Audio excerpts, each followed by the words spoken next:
Hi, my name is Timothy Nichalema and I'm from the National University of Science and Technology, NUST. Hello, my name is Thelma Tumai and I am a 2-1 student.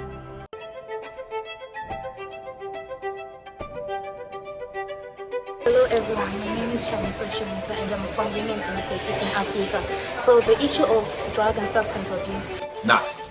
Well, in terms of drug abuse and alcohol abuse, our school is growing in prevalence because of academic pressure, peer pressure, and even pressures from home and families, because students are ending up resorting to drugs and alcohol, all because they do not have proper counseling sessions, proper counseling workshops where they can actually be told how to cope and how to adapt to certain pressures that come with education, that come with family, that come with the peers that we have, the friends that we have. And in most cases, these students end up committing suicide, indulging in worse things like sex trafficking and whatnot.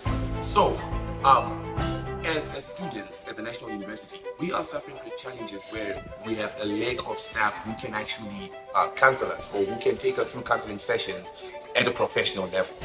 For example, we only have the chaplain and a few other professionals who can actually do this for us. So we actually need more staff who are well trained to take us through, who are well trained to help us in adapting to such pressures in society, such pressures at school, such pressures that come all over us as teenagers, as youngsters, as students in the university. Hello everyone, my name is Shamiso Chimunta from Women's University in Africa.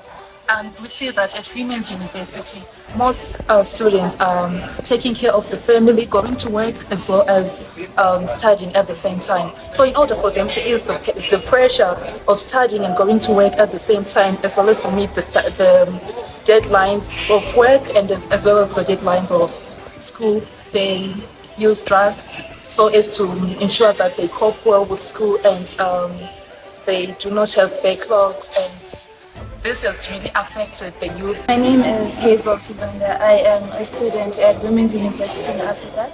So what I found is that drug abuse has become a problem in our institution. It's kind of become like a culture where especially weed is abused regularly.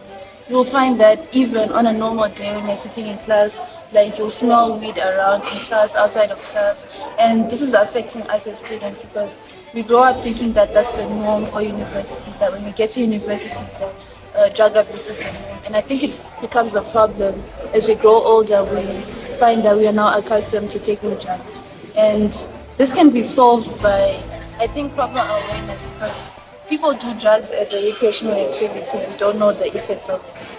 So campaigning and proper awareness will help students understand the proper effects of drugs. So the solutions I have to the abuse of weed at my institution is to raise more awareness campaigns, and I think that our counseling is a little bit poor. So I think if we have better counseling for those who abuse substances, it will help solve the issue of substance abuse in my institution. Hello, my name is Martin Chonga, the Executive Director for Boost Fellowship. Boost Fellowship is a youth empowerment organization focusing on entrepreneurship, innovation, life skills, capacity building, and skills building for adolescents and young people in Zimbabwe.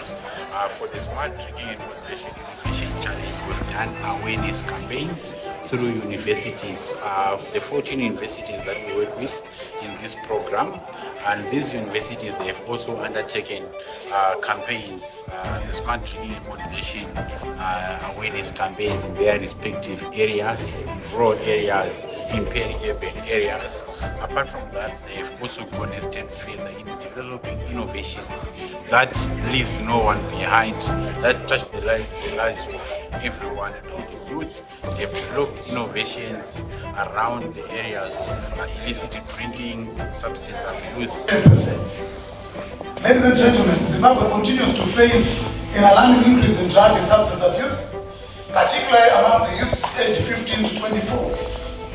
Research shows that a substantial percentage of our youth are engaged in harmful drinking behaviors, a pattern that not only undermines their health, social being and education, but also affects safety, productivity, and ultimately national development.